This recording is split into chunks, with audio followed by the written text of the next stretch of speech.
Hello, good day. You joined Deep Dive Workshop number 6, the relevance of energy efficiency.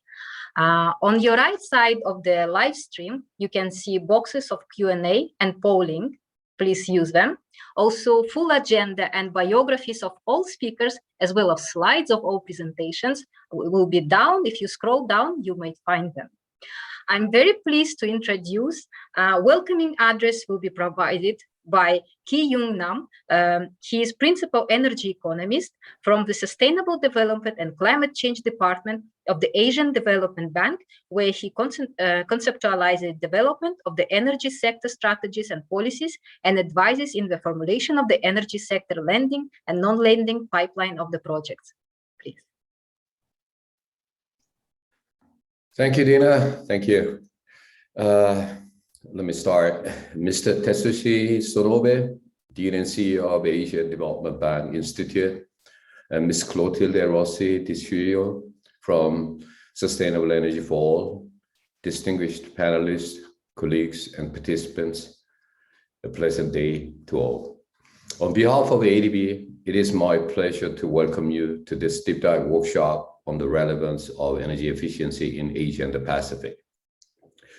Today, our partner organizations, ADBI and SE4All, have put together for us two very relevant discussion sessions on energy efficiency. The first will focus on the relevance and financing of energy efficiency, specifically in building and industry. And the second will showcase the experience of the 3% Club, an initiative of international partnership and governments in setting ambitious energy efficiency goal to achieve SDG Goal 7 by 2030. The panel will also be joined by ADB's Youth for Asia, highlighting how the youth can be engaged in the implementation of energy efficiency projects. The importance of energy efficiency to meeting the energy and economic challenges of the region cannot be overemphasized.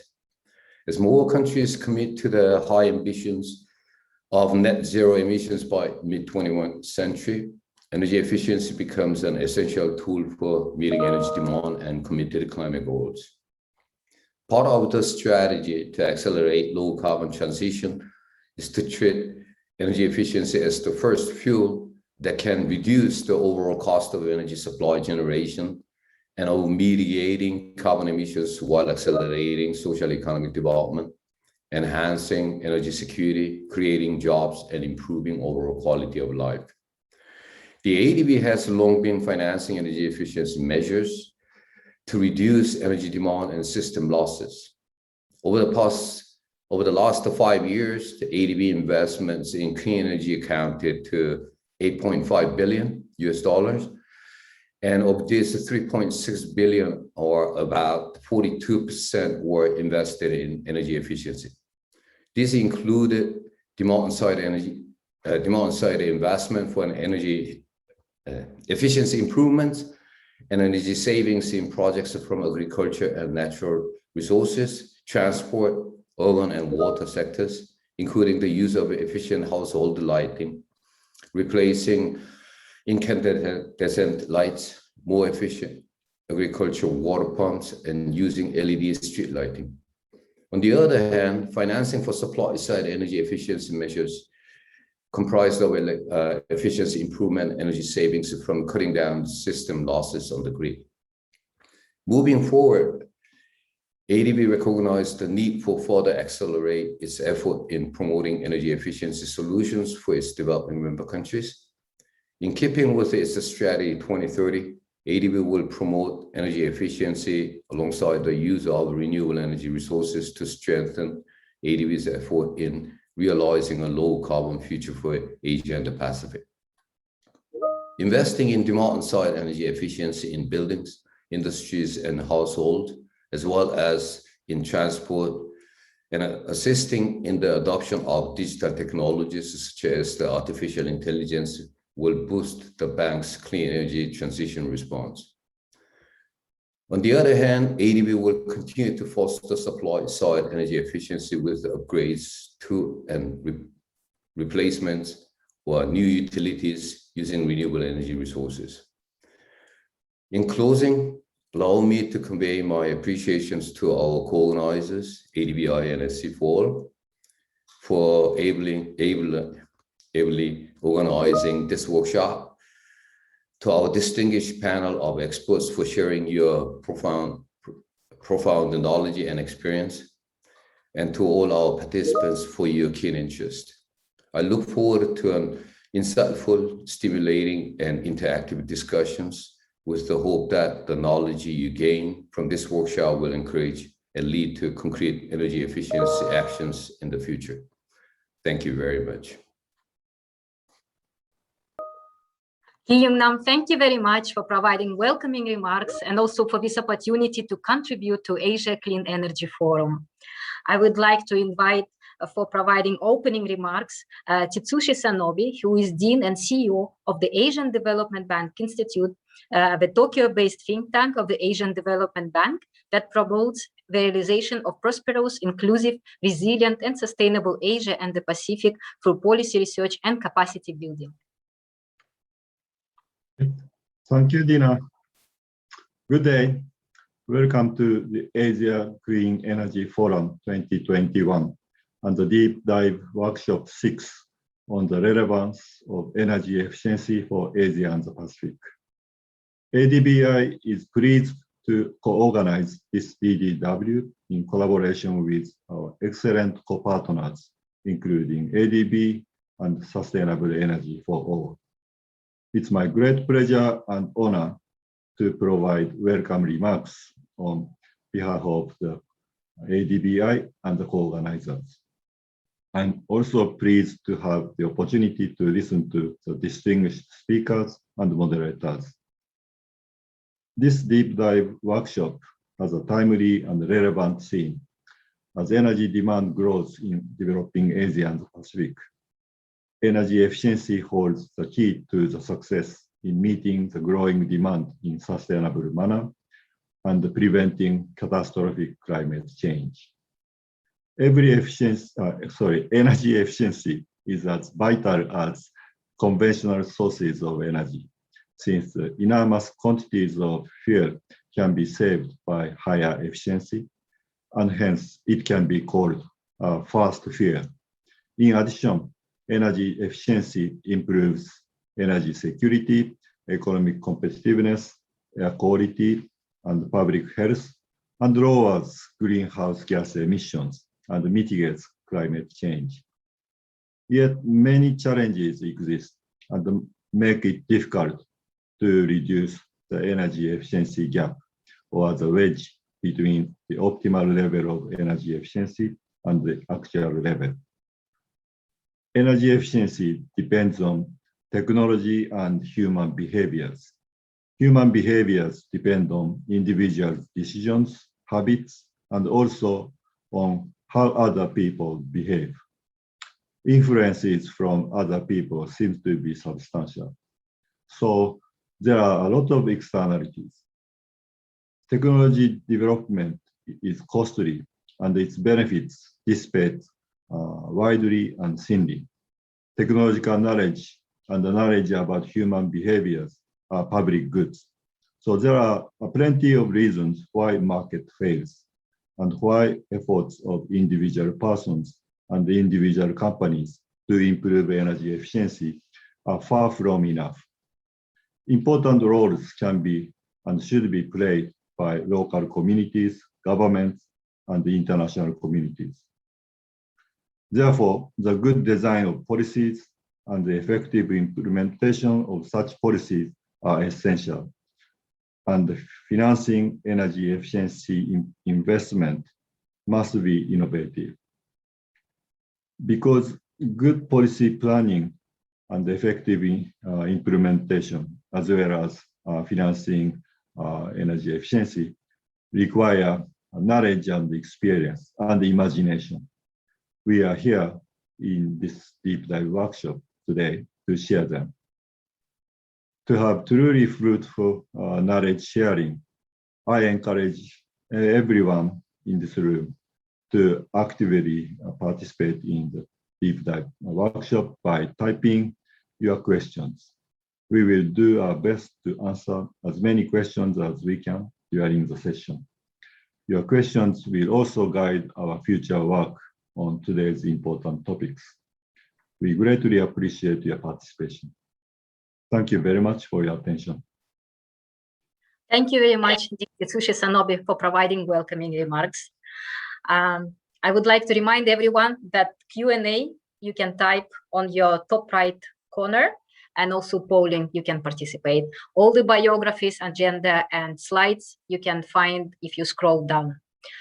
I would like to introduce our first session, which is Understanding the Relevance and Financing of Energy Efficiency in Buildings and Industry, which will be hosted by moderated by Clotilde Rossi di Scio. She is senior specialist at the Sustainable Energy for All.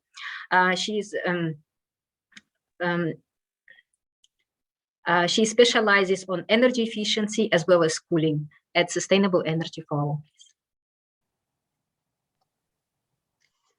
Thank you very much, Dina, and good morning, good afternoon to all of you. I will start then introducing the speakers of the coming panel, where we will be presenting about energy efficiency in building and opportunity in energy efficiency development in Asia Pacific, as well as the importance of meaningful youth involvement when promoting energy efficiency measures. So let me start with introducing back Dina, who has been also our Master of Ceremonies, and Dr. Dina Askalieva is a research fellow at the Asia Development Bank Institute. And before joining the ADBI, she worked as a research fellow at the Energy Studies Institute, the National University of Singapore, and as a research fellow at the University of Reading in the UK, as well as a teaching fellow at the University College in London. Thank you, Dina, for joining us today. Thank you very much. So this presentation will be about using green bonds for financing green buildings in Southeast Asia. Next slide, please.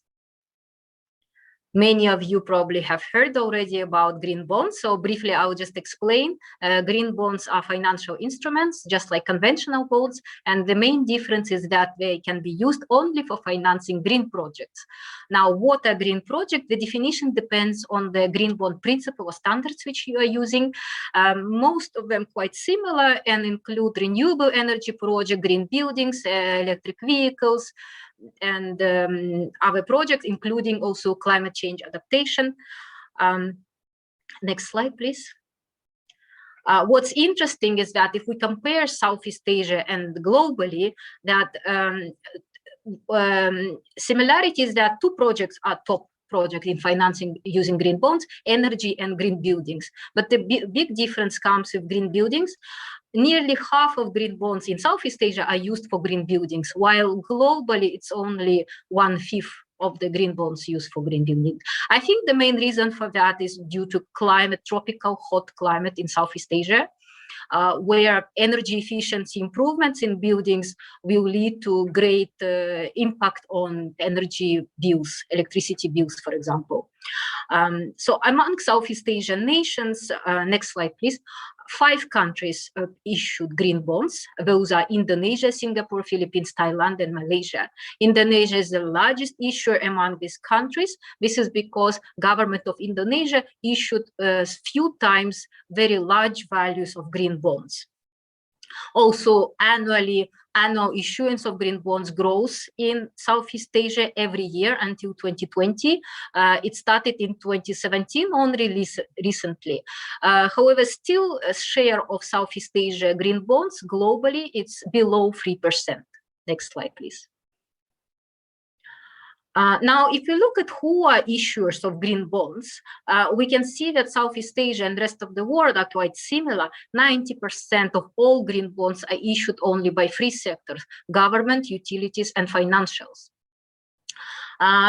If you look at the green buildings, many might think that they are issued by real estate, right, mainly. However, it's not the case for Southeast Asia. We can see that real estate accounts for only 6% of issuance.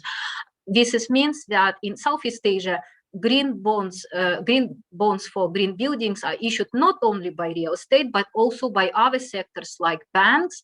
And even we have one example of university, National University of Singapore issued green bonds for financing green buildings. Next slide, please.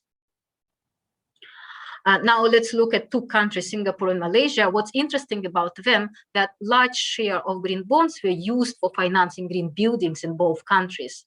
Around half of green bonds were used in these two countries. And both countries attracted a large number of private issuers, which is also important. How this happened, what were the driver of this green bond issuance for green buildings? So I'm trying to discover, and this is still early stage. I'm looking for your feedback and comments. Next slide, please. One of the drivers, I think, were green bond grants. What are green bond grants? Please don't confuse with technology grants. These green bond grants are provided for funding of the reviewer cost. Labeling green bonds is costly. Comparing to conventional bonds, there is additional cost for labeling them, which includes paying to external reviewers to certify these bonds as green. So these grants can cover 90 to 100% of the cost with a cap of around $70,000. Initially, they were introduced in 2017 in Malaysia and Singapore, and soon after that, countries started to receive issuances in these countries. So we can, after such a great success, actually initially policies were introduced for only 3 years, but after such a great success, these policies were extended for longer period and also were expanded and covering now more bonds. And there is some differences in eligibility. Next slide.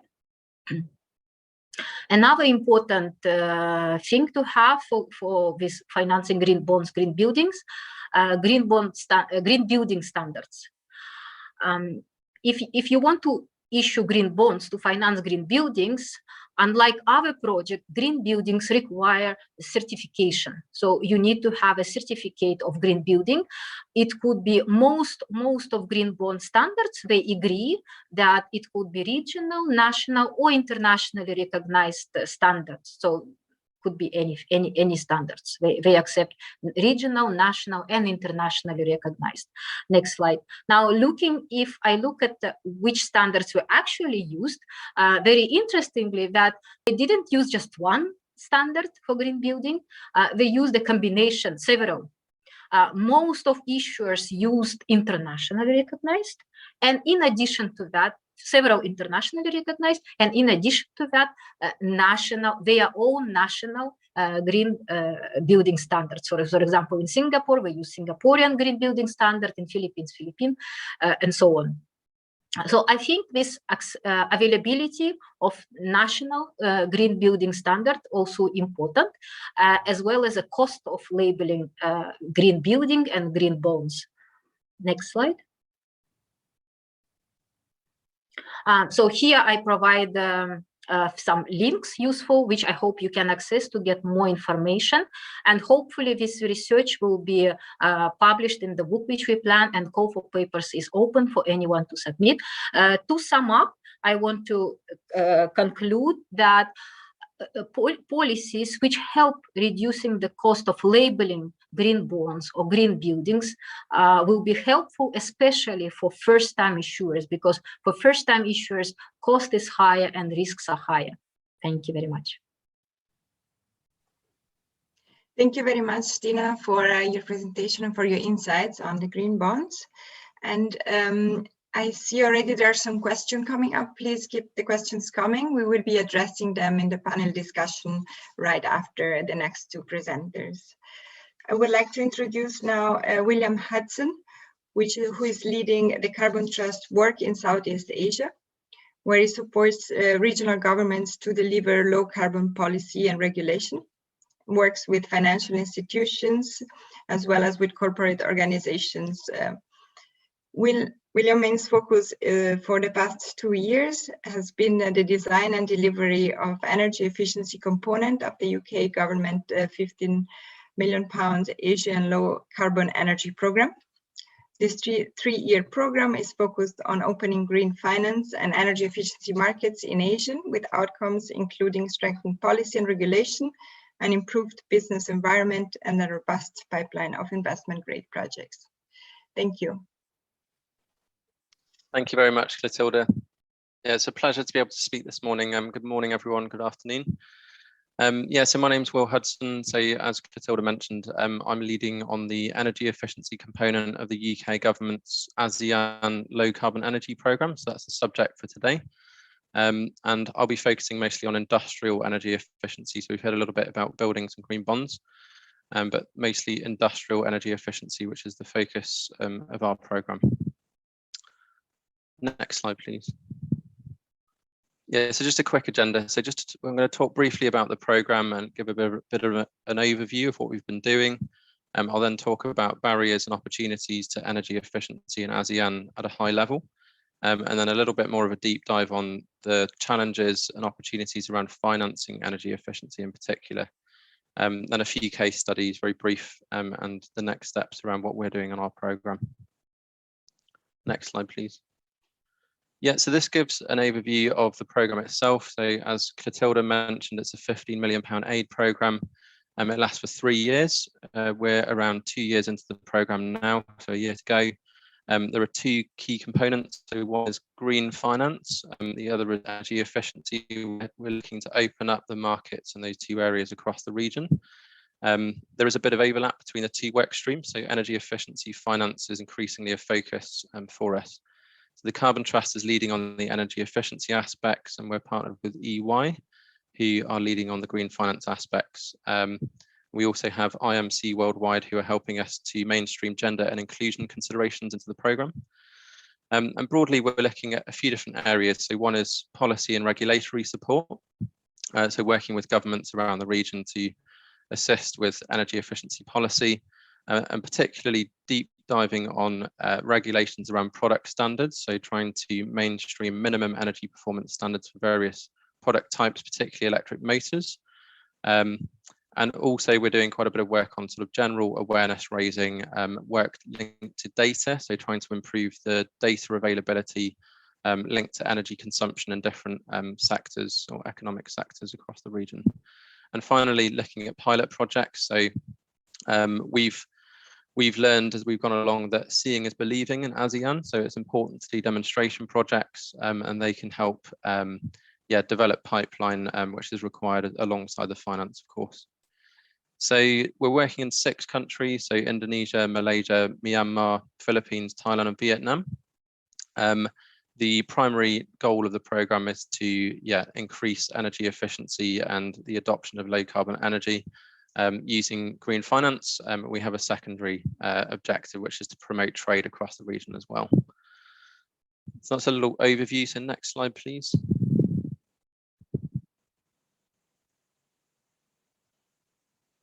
Yeah, so as part of the programme, at the beginning, we conducted a 6-month inception phase, which essentially involved analysing the EE market in each country that we're working in. So we used a standardised market assessment framework, and you can see an image of that on the right-hand side of the slide. So I won't go through all of these different aspects, but together they form an ecosystem, which is what is needed to open up the EE market. No country covers off all of these things perfectly, but I would say that in ASEAN there are particular gaps in almost all areas, so lots of work to be done. So we have focused, as I say, on policy regulation, on better data linked to better awareness of the size of the EE opportunity, but we've also looked at the availability of capacity, skills and technologies across the region, and we've looked at the availability of finance as well. And there are some key barriers. So these are applicable in almost all countries, but they're common to ASEAN as well. So fossil fuel subsidy, energy prices being very low in many cases, and with 1 or 2 notable exceptions, particularly in the Philippines. That really damages the case for energy efficiency, the business case for different projects. EE project sizes are smaller than renewable energy projects and other large infrastructure projects, and that can be unattractive. And so investors may not be interested in projects that are sort of less than $1 million each, and they form this kind of, they sit in this kind of valley of death, so not quite small enough for micro investors and not quite big enough for sort of mainstream investors. So project aggregation is needed, and it is something that's lacking in ASEAN. Businesses themselves tend to focus on their core business, so energy efficiency is regarded as something that's risky, so something that might not be something they're very familiar with, and accordingly, not something to invest in. Perceived risk is quite high, even though the business case may be very strong. And then finally, the absence of this ecosystem. And as I mentioned, so all of these different components of a robust EE market are essential. And often if just a few of them are missing, the entire system can break down. So this ecosystem approach is really important. So that's something we've been trying to work on as best we can with the limited resources that we have, but adding value with interventions that can contribute to a stronger ecosystem in each country that we work in. Some of the key opportunities, so I've mentioned better data. I think comprehensive policy and planning is something that's essential. So using best practice EE policy and regulation from around the world. So that's something we've been trying to deploy as best we can in various countries. I mentioned that we've deep dived on energy efficient products. So products being a sort of least cost, highest impact policy option for driving EE at scale. So driving up standards of energy efficient products, both minimum standards and high standards for products, and attaching incentives and penalties to those standards accordingly. And then EE finance, as I mentioned, is a focus area for us. And then again, I mentioned pilot projects, but developing innovative business models that can deal with the local context in each country. And using those models to try to achieve scale within the private sector. We've done a lot of work with ESCOs and ESCO markets in particular. Next slide, please. Yeah, so on financing energy efficiency, so a little bit more of a deep dive. So yeah, there is a broad toolbox of different instruments and mechanisms that can be used. So you can see some of them on the right-hand side of the slide. And these can be combined in different ways and tailored to local context in each country in an appropriate way. So in ASEAN, we tend to see that lower cost financing options are preferred to begin with. So things that can be delivered relatively cheaply. So for example, maybe it'll be a tax rebate for an energy efficient product. Maybe it'll be a market-based mechanism which doesn't require large scale funding, but can help incentivize movement in the market. One example from the UK, which hasn't been deployed in this region, would be the climate change levy. So that would be a tax on industrial emissions. And the proceeds of that tax can be used to fund energy efficiency and fund various activities to support the market. So that can be done relatively cheaply for governments. And obviously, as you move sort of ahead into mainstreaming energy efficiency more broadly, more expensive funding options are needed. So this is where multilateral funds can be helpful. But I would say that, yeah, it's a journey. So you tend to start with grants to try to kickstart the market. And then you move to subsidized loans and slowly bring in the private sector support to mainstream some of these instruments. And increasingly, there are really interesting new instruments being deployed around the world. So things like energy savings insurance, new types of guarantee, and many of these can be appropriate for the ASEAN regions. This is something we've been looking at within our program. And just to wrap up on this slide, so kind of three main areas where, three main reasons that EE finance activities are often used. So one is reducing that associated or perceived risk with EE projects. So often the risk is perceived to be larger than it really is. So EE risk assessment frameworks that can help quantify those risks and make them manageable and make them financeable is something that can be very helpful. A second reason is developing sort of self-sustaining markets. So as I mentioned, kickstarting the market with various instruments, but then bringing in the private sector to develop the market in the future. And then finally, overcoming capital barriers in general. So where EE is perceived as too expensive or where there's just a lack of available cash, then funding is needed. But that is something that is not necessarily a barrier in ASEAN, where we know that the banks are typically flush with capital, just not able to channel to EE projects a lot of the time. Next slide, please. Yeah. So this is just a concept for what we call a one-stop shop for energy efficiency. So I mentioned this ecosystem approach. So financing is not the full story. So finance is essential, but you need plenty of other things to enable EE projects to be deployed at scale. So one idea that's been used in the UK as well, which is actually the Carbon Trust model in the early days of the Carbon Trust 20 odd years ago, was a one-stop shop for energy efficiency. So essentially providing awareness raising activities, sizing opportunities for EE in different economic sectors, but then backing up that awareness with technical advice. So engineers that can help design projects, but also provide accreditation to different actors in the market and bring confidence to the market, and then backing up the projects that have been designed with the finance.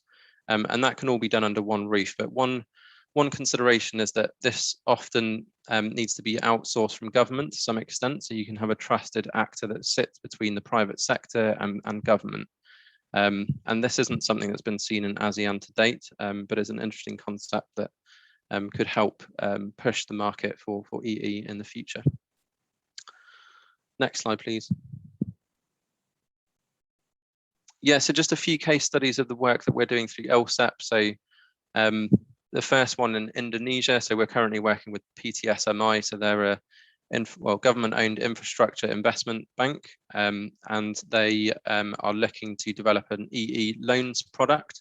So we've been assisting them with developing a manual for that product that will give them a sort of operational basis to get started with implementing those loans. And we've also started to develop a risk assessment framework for assessing EE projects for the bank.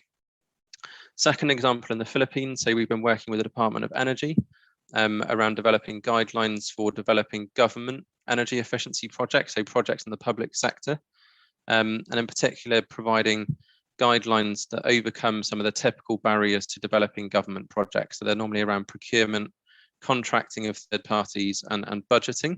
And we've been working to address those barriers, including for getting third-party ESCOs involved in delivering those projects. And then finally, an example of a demonstration project that we're working on in Thailand. So this is all around a scalable energy efficiency business model, looking at cooling. So this is a paid from savings model, similar to sort of cooling as a service, but looking at refrigerators and trying to substitute inefficient refrigerators in SMEs, often in convenience stores, for higher performing products that can pay for themselves very quickly at no capital cost to the customer. So yeah, so three examples of work we're doing that we hope can lead to scalable deployment of EE in the future. And then just to wrap up with next steps, so we're continuing our work over the next year. We're hoping that the program will be formally extended, but it looks as if we'll be working all the way until the end of 2022, continuing to do national policy and planning work across the region, increasingly doing work on better data, particularly MRV linked to tracking targets and policy and their success and their implementation.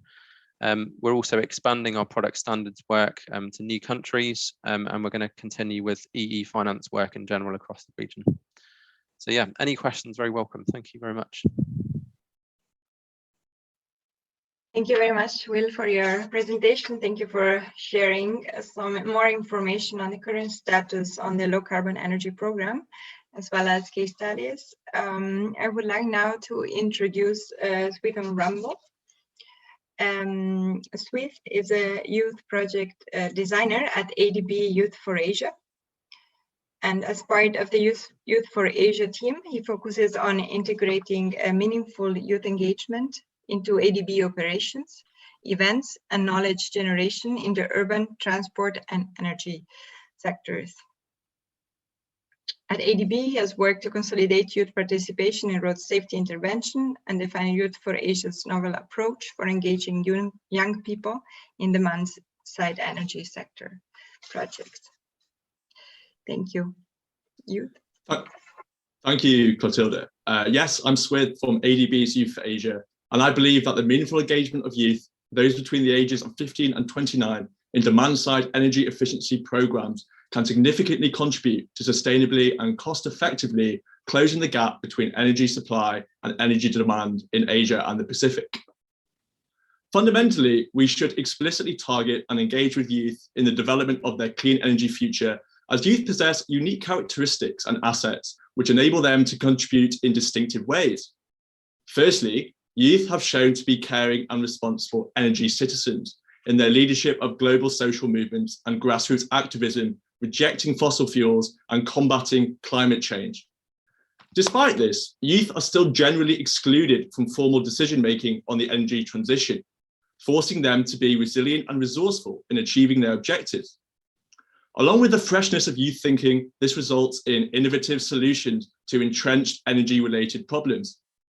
Youth are natural collaborators, and constituting 100% of the future population can help to bring together governments, multilateral development banks, and the grassroots communities.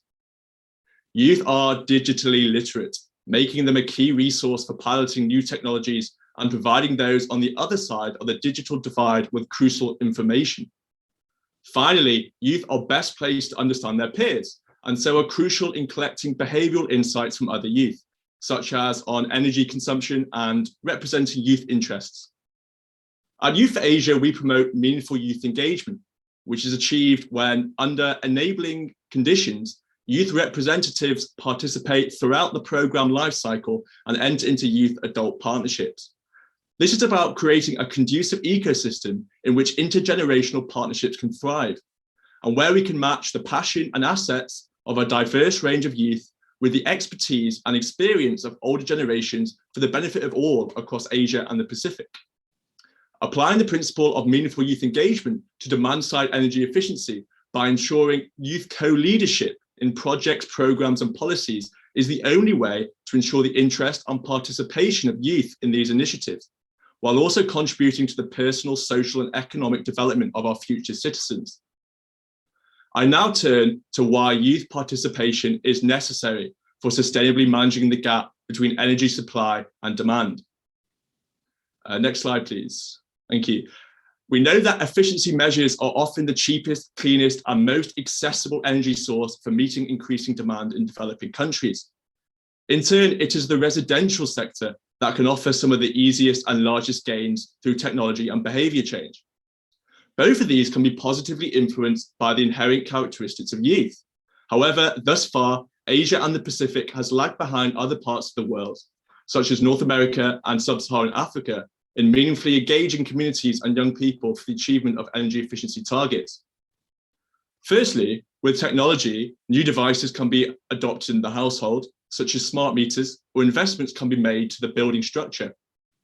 Youth have a natural affinity with new technology, both in terms of its innovation and in its uptake as consumers.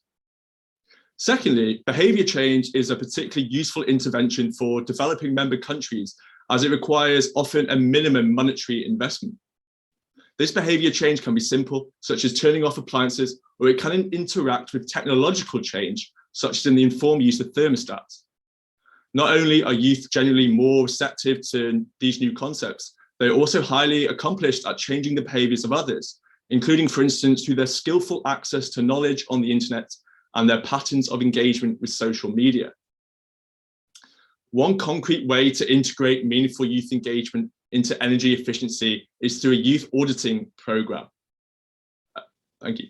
A peer-to-peer capacity building initiative targeting youth, followed by a community program to audit for energy savings in their own households, local businesses, and public facilities could be the key to a scalable model for energy efficiency at the community and the residential level. Integrating practical energy auditing into youth education would not only develop young people's awareness of energy conservation and catalyze further behavior change through their informal interactions with older generations in society, it could also directly and immediately contribute to a substantial reduction in local energy usage through community auditing visits. Another way to support youth-led technological solutions which draw on a nuanced understanding of youth motivations to ensure behavior change is through technology. One such example is Praketa Innotech, a youth-led social enterprise targeting residential energy efficiency in southern India. Hopefully this following video will give you a flavor of the inspiring work already done by youth today in the region.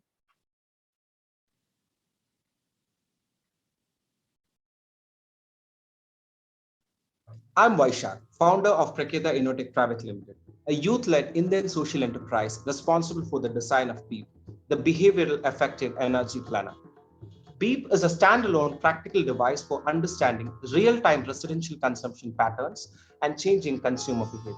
It provides accurate and useful data so that all energy consumers have both the information and the motivation to devise their own energy management solutions, resulting in cost saving for them and energy savings for the society. To maximize long-term effectiveness, it must understand and be accessible to young people, the primary energy users of the future. With its universal and youth-friendly language, BEEP is able to maximize potential savings, building on the existing climate consciousness of youth to enact an immediate behavioral change. Targeting all energy users, BEEP allows the consumer to realize his forecasted energy bill through a display unit or mobile application, which calculate the rate of energy consumption. Faced with the real-time forecast of the bill that the consumer must pay at the end of the billing period, a behavioral change occurs, triggering the users to immediately reduce their energy consumption.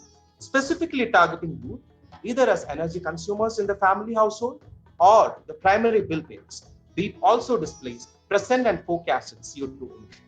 We believe that this vital information will trigger environmentally concerned users to be more careful about their consumption and reduce their carbon footprint. In terms of the present status of BEEP, the MVP, basic software and mobile application have been developed, and now we are working on microgrid. Initial studies have clearly shown that with this device, a minimum of 5% of total energy consumption can be reduced per consumer. BEEP is pioneering in its truest sense as it draws on energy expertise and a genuine understanding of the region's youth to catalyze the behavioral change needed for the current and future health of planet Earth. I'm Vaishak.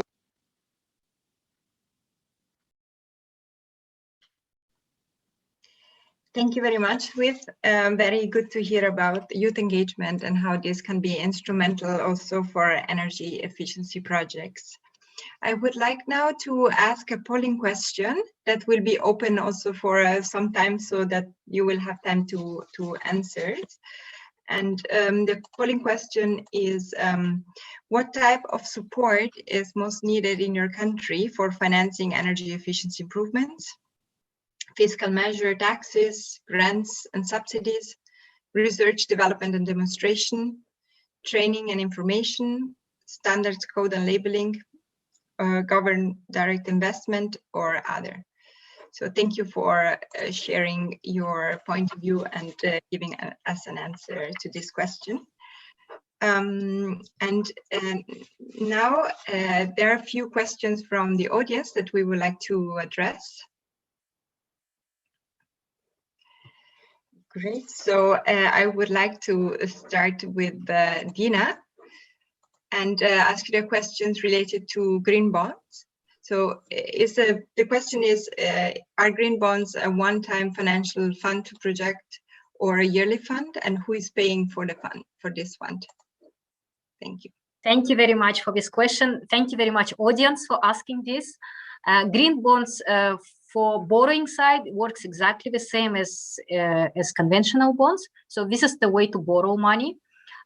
If you go to the bank loan, you basically borrow from one. But if company issues bonds, they borrow from many, and they can even borrow from abroad. Yeah, so that's not a fund, it's a way to borrow. And then issuer borrows money today and promises that after some years, let's say 5 years or something, they will pay some interest or annually. So that will be written in the green bond description, how they will pay, how much is the interest rate and everything. Thank you for this question. Thank you very much, Dina. And thank you also, Mayan, for the interesting question. I would like to ask a question now to Will. And this relates more to Carbon Trust and what are the activities and how is actually Carbon Trust helping support energy efficiency, whether it goes beyond capital development and demonstration, and more, and how about large scale up of projects? Thank you. Thanks, Clotilde. Yeah, no, thank you for the question. Yeah, I guess there's a couple of things. So the pilot project work that we're doing, it's mostly with industry. So it tends to require an investment grade audit to identify the opportunities on a plant. And we would normally develop a project from concept through to financing. And we would then leave that project at that point so that the project designer or project developer can move ahead with the implementation. The reason for that is purely time. Like we haven't had as much time as we would like with this program. So I'd say that any new projects that we receive interest in, we can have a look at in the context of sort of getting something done in the next 18 months. But we're currently constrained for budget and we are constrained in terms of getting through to implementation.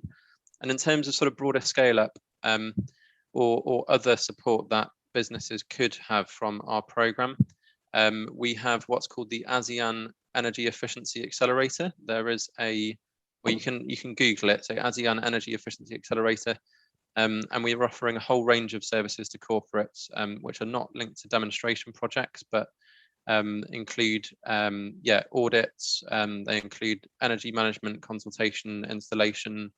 They include sort of mainstreaming energy efficiency into a business strategy and a broader sustainability strategy, and a host of other things as well. So yeah, I recommend having a look at that. And just to wrap up, yeah, we do offer incubation services in general for taking new technologies, new ideas, new models to market, but not through our program in ASEAN at the moment. Thank you. Thank you very much, Will, for getting back to this question. Sweet, I would like to ask you more about the youth engagement and how can youth engagement help countries improve their energy efficiency rates? Okay, I think that the key here is working with young people across Asia and the Pacific, either with governments or multilateral development banks like ADB, to focus on behavior change. I think that's where the biggest energy saving gains can be made with youth engagement. And in terms of getting started immediately, I think that it would be good if young people were included or at least consulted when discussing energy strategies, energy efficiency strategies at the national level, and including these initiatives in energy efficiency strategies and recognizing the importance of the residential sector and behavior change and all these different concepts that I discussed. So I think that's really is the key to starting this process of behavior change across the region and creating this energy conscious next generation. I think it's also good to perhaps work with and to draw on the expertise of youth-led organizations in the region as well. There is a interesting and growing precedent of youth-led grassroots organizations and initiatives around energy efficiency. So that's a really good way for the government or multilateral development banks like the ADB to get these initiatives started. Thank you very much for your insight and your point of view on that as well. We are almost at time, so I would like to ask, a very small question to Dina, which relates again to green bonds. So Dina, I would appreciate a very short answer on your end, which is on specific example of green bonds and how this can be, if you could share any specific example on green bonds and how this can be successful instruments for financing energy efficiency improvements in buildings. Thank you very much, Clotilde. I'll try to be short, although the question is quite long. Yeah, requires long answer. For green buildings, usually people imagine like they're full of trees and looking green color, but actually green building could look like a normal building and you would not know it's green unless you read documents and see that it's a platinum standard or A level energy efficiency building. So green buildings, they not only include energy efficiency, also water savings, energy savings. They can lead to emission reduction. Most of buildings, as I said, you would not see as when you visit these buildings, but they have some installed, for example, more energy efficient cooling equipment, some insulation, and water saving technologies. There is one building at the National University of Singapore which impressed me among all the green buildings which I visited, because when you enter this building, you can feel you are in low carbon green building, because you can see the air is flowing, the way it's cooled. So you can actually, even without being a specialist, you can notice that this is an energy efficient building. Thank you. Thank you very much, Dina. I would like to thank all panelists for your insight and for the information you shared. It was thank you so much. And I would like now to introduce the next panel, and Dr. Linda Arthur.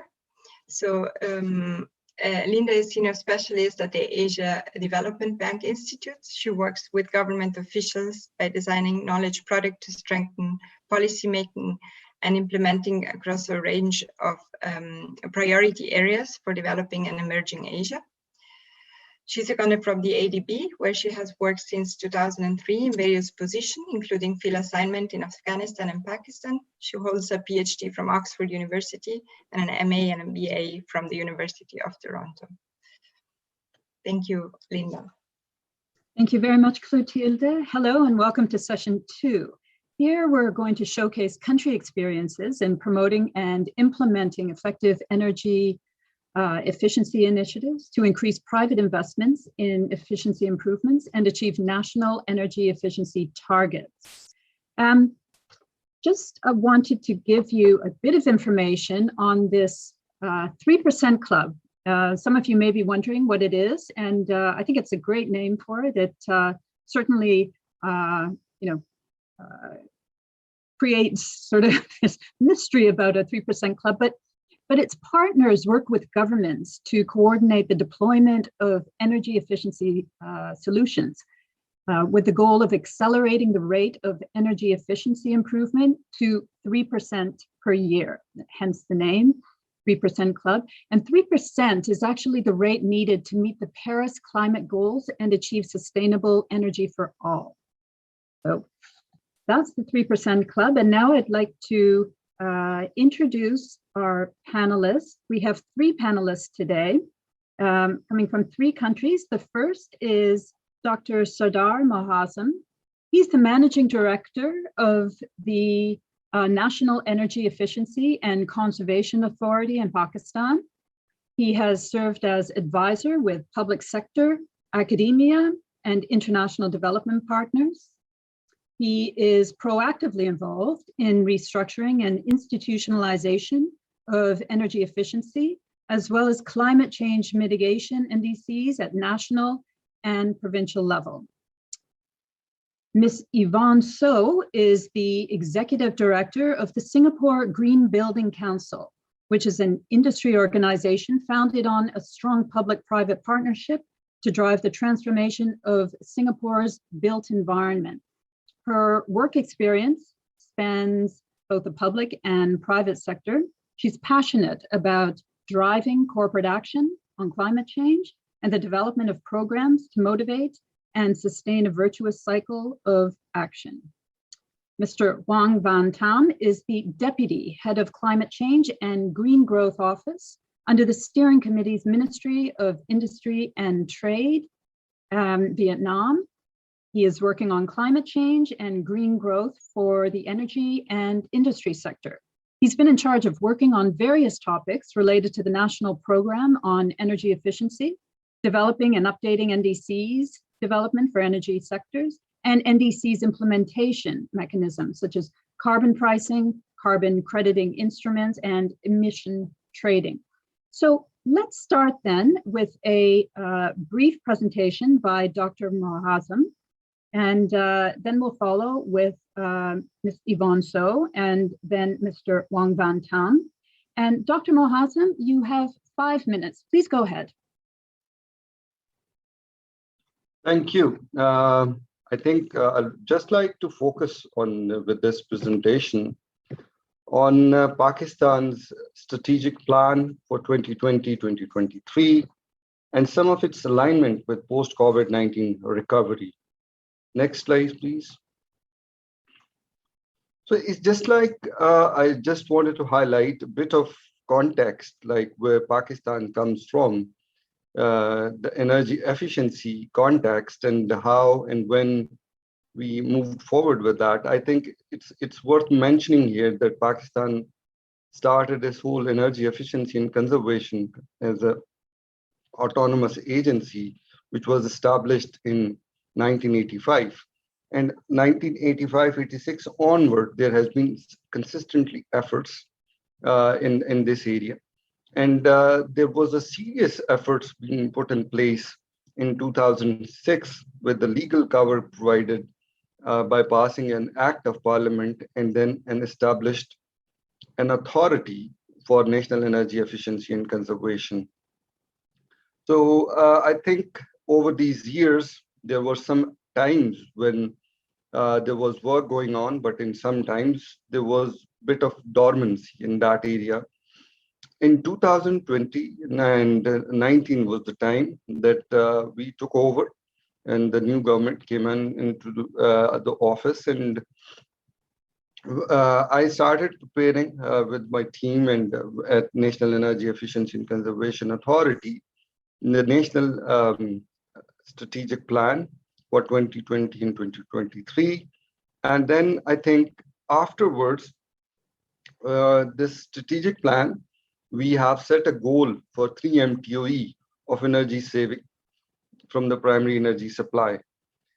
Till date, the number of initiatives where we just started and where we are right now in terms of policy formulation and revision, setting up the whole HR structure, which was not available earlier in this authority, and some of the operational and developmental expenditure from the government's own financing has been secured.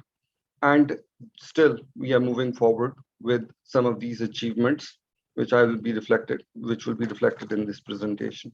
Next slide, please. So, as per the Act and as per the mandate of NECA, I think this is something we have been working, and that has been reflected through the strategic plan, which is in place, that we have a saving goal for 3 MTOE out of the base 89 MTOE. And then we have divided it in different sectors, which is actually the mandate who comes from the Act, which provides the legal background to the Pakistan. So in this regard, we have the industrial sector, we have buildings, we have transport, the whole power and petroleum sector, and then the agriculture sector. So in each and every sector, along with the goal being set, which totals to 3 MTOE, there are a set of initiatives that has been also highlighted. And currently, we have been working on some of these, but I must say that the strategic plan sets it out the whole efforts in terms of 3 phases, which I would like to highlight more. If you go to next slide, please. So this is, we have divided it into 3 phases: institutionalization phase, operationalization phase, and then the implementation. So as of now, the institutionalization process has completed. The strategic plan, the HR structuring, and number of other initiatives, which are especially setting up the standards for LEDs, motors, some of the awareness campaigns, the whole legal framework around it, even at a provincial level, setting up the designated agencies and processes around it. So I must say that we have been able to successfully complete. And now we are moving towards the next stage where we are going to operationalize. Some of the budgets from the government has been allocated and other developmental funds are available.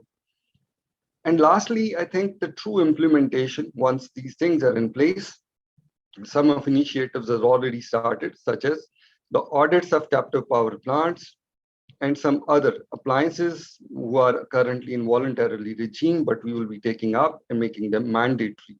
So these are the areas moving forward. We will see a lot more potential. I think one of the area where we see a lot, interest in energy saving certificates, some of these distribution transformers, and across the board interventions where we will be focusing on in our implementation stage. But overall, I think this is where we are heading for with our clear-cut strategy and goals that what we want to achieve. And this is a quantifiable goal, ambitious goal of 3 MTOE. Next. So NICA also sits at a very interesting, point where it interacts and has play its role with the Ministry of Energy, but also it's has a strong collaboration and take a strong lead on climate change mitigation. So NICA's strategic plan sets out 3 MTOE saving, which also translates into CO2 emissions reductions. We have been also instrumental, this organization and government of Pakistan has been working on NDC's revision, where we have done good work on mitigation and work has been completed. And I think shortly there will be announcements on that as well. Number of other third or second national communications and biannual reports, and all these areas have been already addressed. But I must say that this close collaboration where we are not only seeing at energy efficiency, but also its effect on the mitigation, which are also reflected in NDCs. This is also one of the top priority at National Energy Efficiency and Conservation Authority. Next slide, please.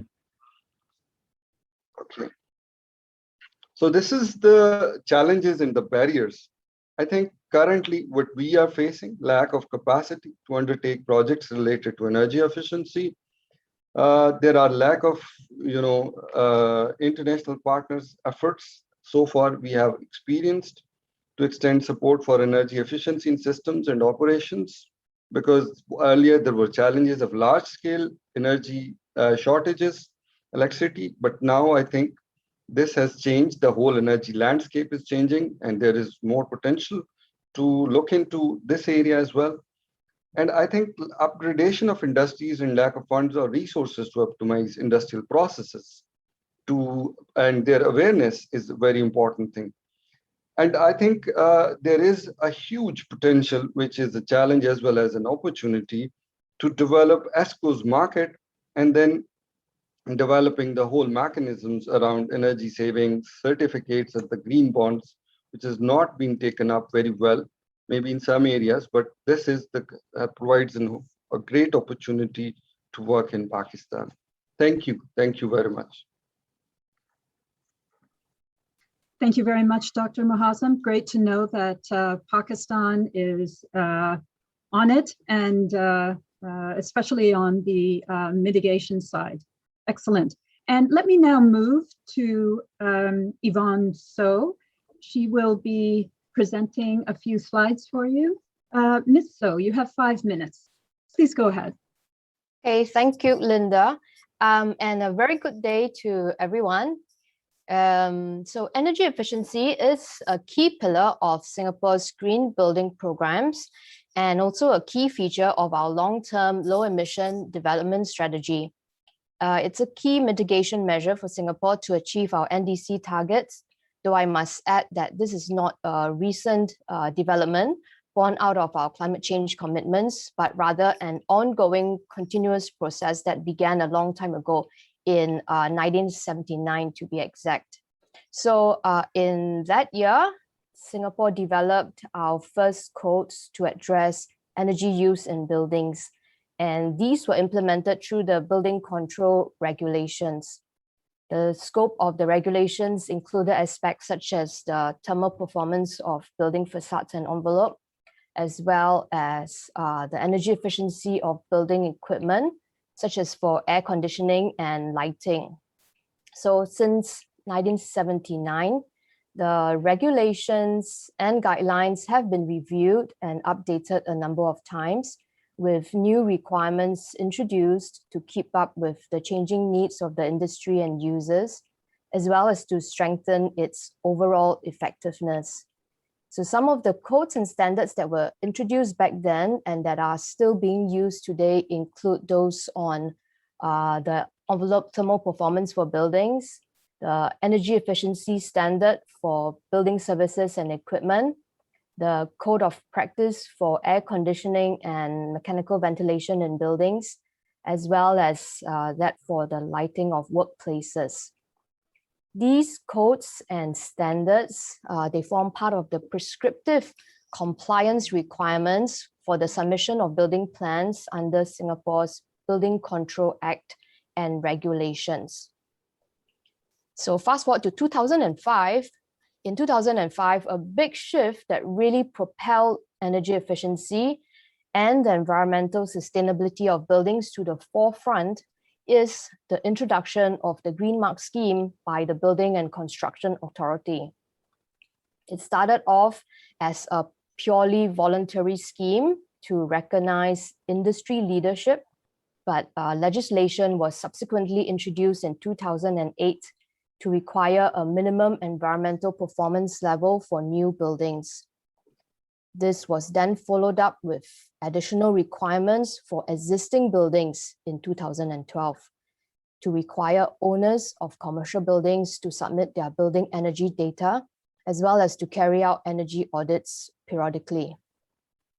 So together, these measures have helped the energy use in buildings to fall over time on a per square meter basis, even as the total building floor space in Singapore expanded over that time with increased economic activity.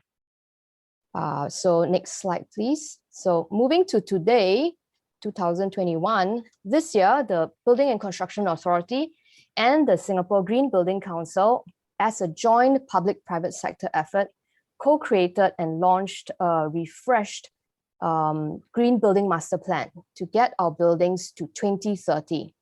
So this plan seeks to achieve 3 outcomes in 2030. Firstly, we are working towards 80% of Singapore's buildings to be green by 2030. This target is not new and it has been in place since about 10 years ago. We are now about 43% into our greening journey. Secondly, from 2030 onwards, 80% of our new buildings must be super low energy. And by super low energy, what this means is that buildings will need to be at least 60% more energy efficient than our buildings were in 2005. Thirdly, in 2030, we are working towards our best-in-class buildings to be at least 80% more energy efficient. So we can achieve this technological leap only with greater support from and investment in research, development, and innovation.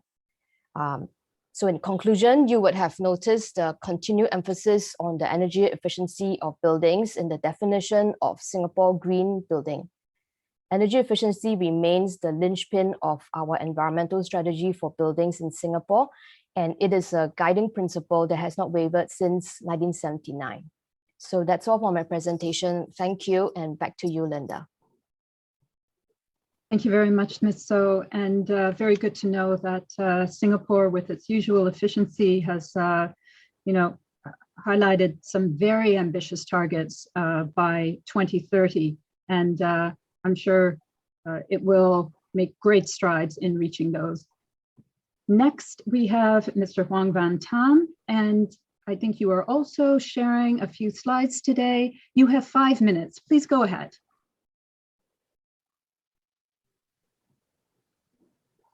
I should say that Mr. Tam is having, sorry, Mr. Tam, I just wanted to remind everyone that I think you're having some problems with, okay, I think your audio has been corrected, so please go ahead.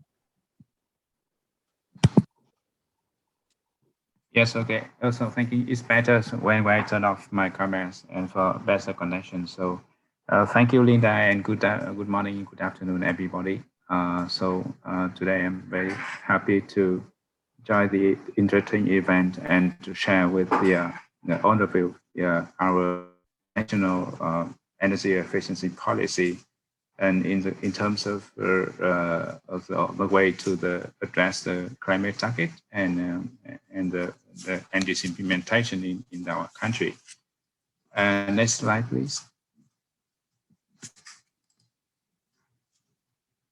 And for today, I think with the limited time, I'd like to provide you a very overall generation of the energy efficiency regulation, and then I would like to focus on something about our estimation about the business assets of energy consumption by next 10 years, and in line with our plan to address the climate action to implement the NDC in Vietnam, and some showing something about the energy saving potential for industry by some current analysis about the potential of the energy saving in some key industry in our country. Next slide, please. For the overall the energy efficiency policy, so I think that Vietnam is one of the countries we have very soon to approve the law on energy efficiency in 2010. And with the 10 years implementation of the law, we have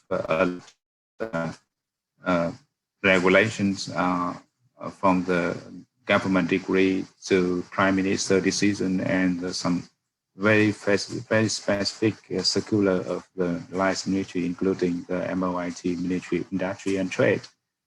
For the law, under the law, we have the government decree for the guidance, very detailed guidance of the the law implementation, and we now have the degree on the violation for any violation on energy efficiency in Vietnam now, and so I think that this degree should be improved because we want to more compliance of the regulation in the coming times in line to push up how to reduce the energy demand in our country to address anything related to the energy security and the climate target of the country committed in the NDC in Vietnam.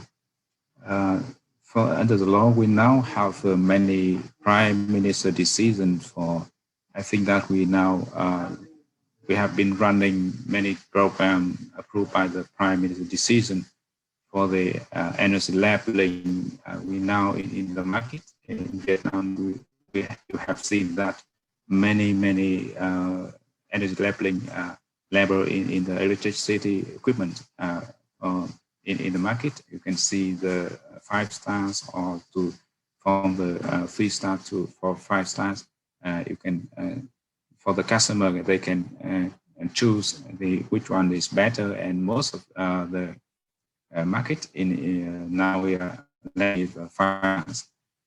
And for the Prime Minister decision on the designated energy utilities, it means that we have a list of the intensive energy consumption for industry and different economic sector approved by the Prime Minister annually. And the Prime Minister the Prime Minister's decision, we have a lot of supervision plan for them, and they have to report energy consumption activity timely for the government and the ministries. And now in the country, we have the Prime Minister decision about the roadmap for phasing out the low efficiency technology and machinery engines in the whole country, with focusing on some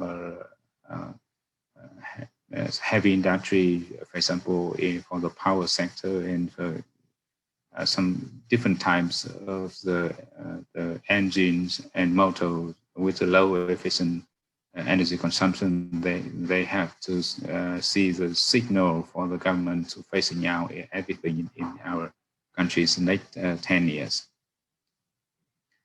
So now we are setting up a lot of the minimum energy performance standards for the sub-industry sector. So for this, up to now, we have at least 6 sub-industry sector. We have setting up the maps. You can see in the screen about chemicals, pulp and paper, steel, seafood processing, sugar and plastic. And now we are going to complete another maps for other subsector industry for in the next in the program on the national program on energy efficiency during 2019 and 2030. Okay, you can see the VNIP number 3 is the screen now, and we are running this program in the continuation in a different parts of the 2 national target program we have done.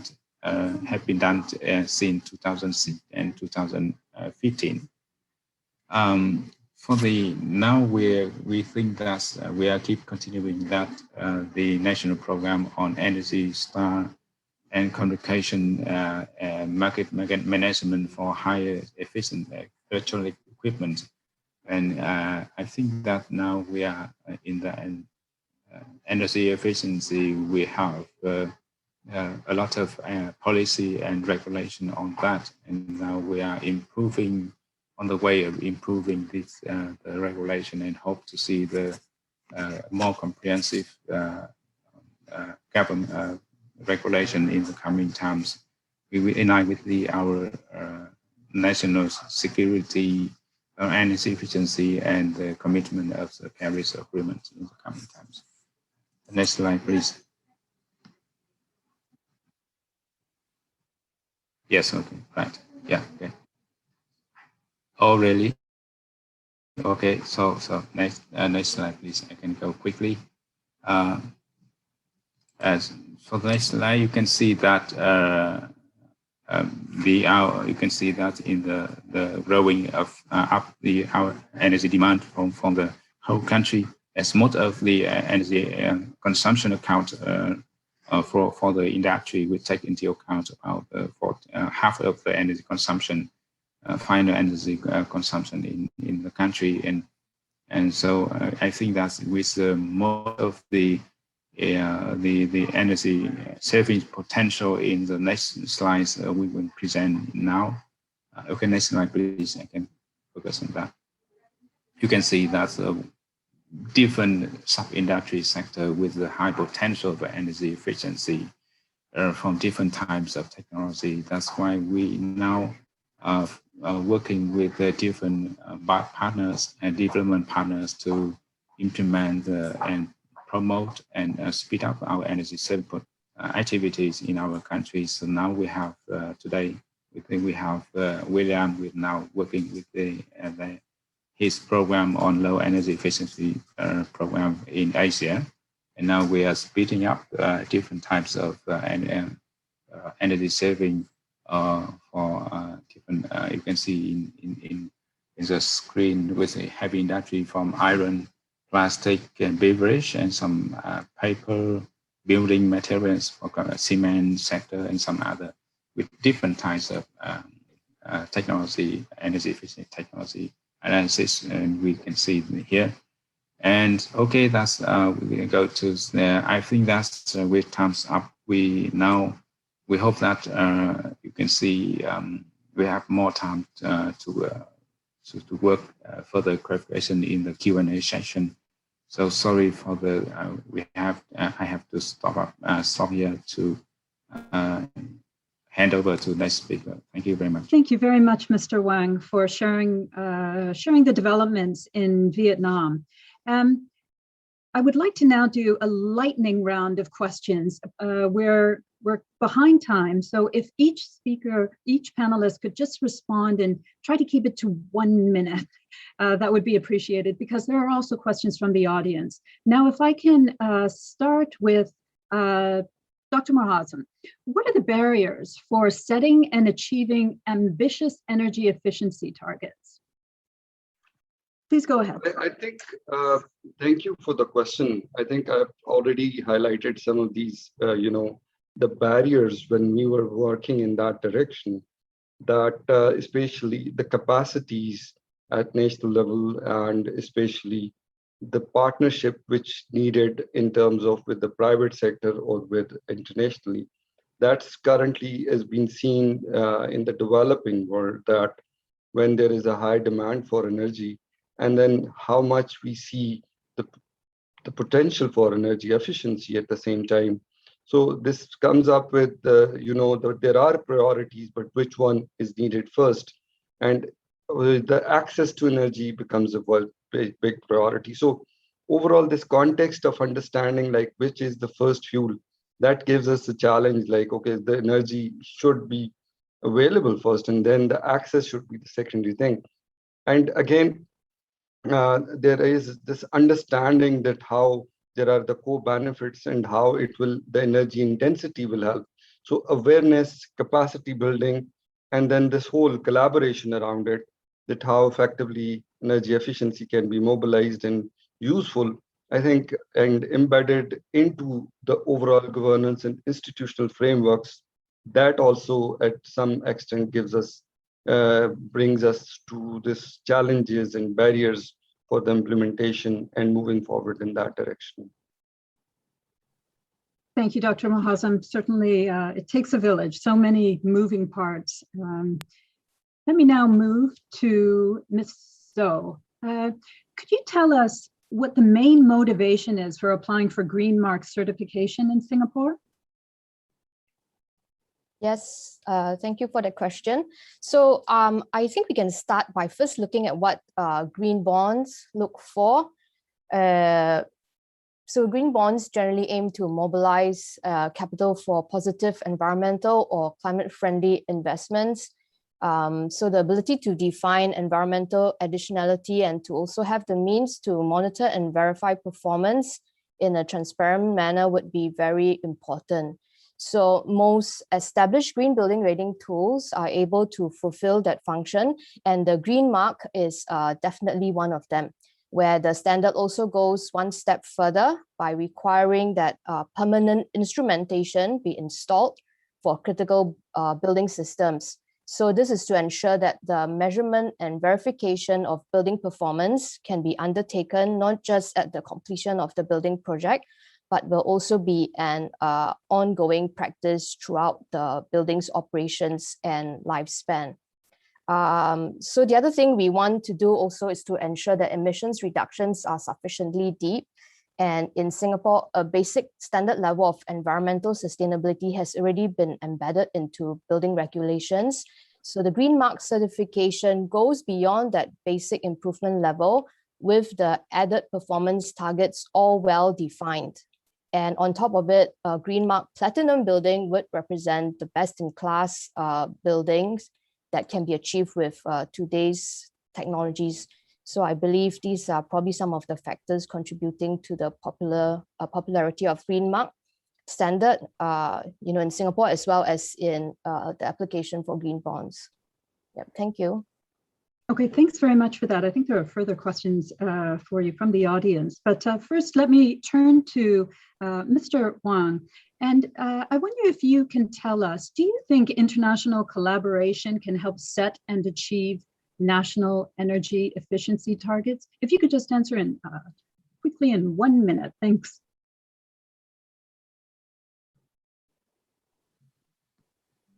Yes, okay. Thank you, Linda, for the question. So yes, I think that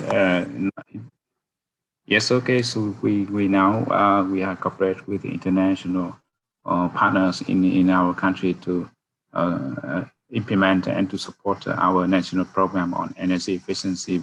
I think that we now with combination between the national budget and national capacity to combine with international support, we speed up our BNIP number 3 programs. So now I think that is very good approach to help the country, developing country, to very soon to address the energy efficiency target and to support them in implementation of the Paris Agreement in the real estate. And now we think that we are not only working with the UK government and with a different partner from the World Bank and IDB, some other organization. We work together in terms of energy efficiency program in our country. We think that we have better cooperation with them in now. So I think that's a very good approach for that. And thank you everyone for support us in the energy efficiency program in the country. Thank you.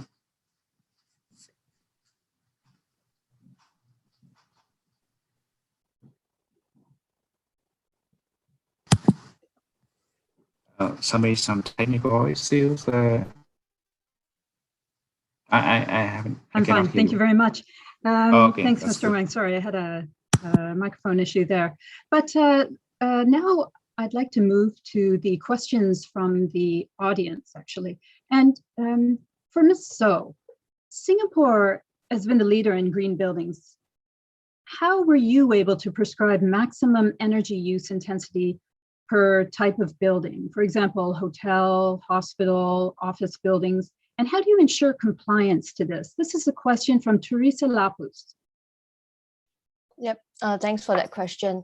So we've been, earlier I was mentioning that there has been laws in place to require the submission of building energy data. So because of that, we've been able to obtain benchmarks for different types of buildings. So I think that has been very critical in giving us really good insights into what would be a good performance level, and then how do we go about setting higher targets. Yeah. Okay, excellent. And there's actually a follow-on question. So why does Singapore define super low energy buildings rather than net zero buildings? That's a question from Verena Stridford. Yes, thank you for that question. So earlier on, I was actually speaking from the perspective of the building sector. So building energy efficiency is something definitely within the direct design control and operational management of the built environment sector. In Singapore, we are taking a multi-sectoral and integrated approach to reducing our carbon emissions. So to get to net zero, the building sector will be working with the energy and power generation sector, and they will be focusing efforts on, for example, decarbonizing Singapore's power grid, building up solar capacity, tapping on regional power grids, and looking into other low carbon solutions and alternatives. Yep. So it's a very holistic approach, and for the building sector, all we can do is to just get our buildings to be more energy efficient. Yeah. Thank you. Okay. Thanks. There's another question here. It's not really again from Teresa Lapus. It's not really directed to anyone in particular, but because energy efficiency projects are considered risky, ESCOs are still not given concessional interest rates by banks. Collateral requirements are also stiff. How can this be addressed? Anyone, please jump in. So I'll just, in the context of Pakistan, maybe I can highlight that, yes, these are the real challenges when we are going for, scaling up in terms of energy efficiency, and there are nascent markets maybe in that case as well. So I think the central banks can also play a very important role. International financial institutions can play an important role, that how to establish these kind of, concessional or a blended finance available for these ESCOs or some of these companies to come and play its role for energy efficiency. Most of the times, financing for big ticket items where, you have a whole kind of systems available, financing is available, collaterals are there, financing is much easier. But these kind of interventions where energy efficiency, which is widespread, there are more jobs, but I think it seems really risky. So I think the policy leverage from the government side and financial institutions, they are the only ones who can help bail this thing out from this whole challenges. Thank you. Thank you, Dr. Mahazam. I think, yes, the critical role of government there and financial institutions. We are almost at the end of time here. We have just a minute, and I just wanted to ask if the polling result can be put up on the screen. I'll just remind you of what the question was what type of support is most needed in your country for financing energy efficiency improvements? And hopefully you can see the responses, but fiscal measures came out at the top by a lot, actually. And then it's training and information and standards, codes, and labeling following that. So critical role for the government, again, obviously in fiscal measures and taxes, but also for setting standards. And then a role for academia, think tanks, and also in partnership with government for training and information. The others, which certainly featured, but not as many people selected, grants and subsidies, and also government direct investment. So with that, I don't see any other questions, but we are out of time here. So I would like to thank again our panelists for their excellent presentations and responses to the questions, Dr. Sardar Mahazam, Ms. Yvonne So, and Mr. Wang Van Tam. Thank you very much, and thank you to our audience for your attention today and your interest in the topic. Now I would like to hand it over to Clotilde for closing remarks. Thank you very much, Linda. And let me join you also in thanking your panelists, and thank you for the insights shared and the discussion. So we heard today, we understand that energy efficiency is at the core of our sustainable future and is crucial for the development of the Asia and Pacific region. Increases in energy efficiency can help Asia and the Pacific drive economic growth and meet energy access goals while decreasing emissions. Energy efficiency enhancement can be instrumental in reducing the demand for fossil fuel and related greenhouse gas emission. It can also keep countries on low carbon track as they develop and as they recover after the COVID-19 pandemic. We heard today in the first panel discussion about the importance of energy efficiency in building and industry and financing options of energy efficiency projects through green bonds. We heard about the importance of having an energy efficiency ecosystem to drive energy efficiency at scale, and how youth engagement can play an important role when mindset and behavioral changes are necessary. In the second panel discussion, we just heard about the importance of international partnerships, such as the 3% Club, to set ambitious goals to achieve SDG 7. We heard about the role of governments in developing and implementing energy efficiency plans, about Pakistan and Vietnam energy efficiency strategies, and Singapore green buildings targets. So partnerships such as the 3% Club can help advocate for energy efficiency in global agendas, creating a clear narrative for energy efficiency, and they can help deliver strategic support and technical assistance in countries on key issues for high impact sectors. Can deliver project implementation through loans, grants, and incentives for infrastructure and projects. Now, in these special times and in the post-COVID times, governments around the world have a unique opportunity to support energy efficiency to help with their economic recovery. Investment in energy efficiency would help them recover better. And this could create, according to the International Energy Agency, as much as 35% of new jobs. And many countries in Asia Pacific have set national energy efficiency targets.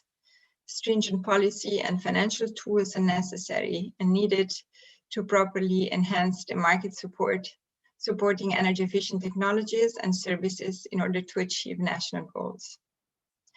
Thank you for your participation today. Thank you to the distinguished panelists and to the Asia Development Bank and Asia Development Bank Institute for co-hosting today's workshop, and have a great day.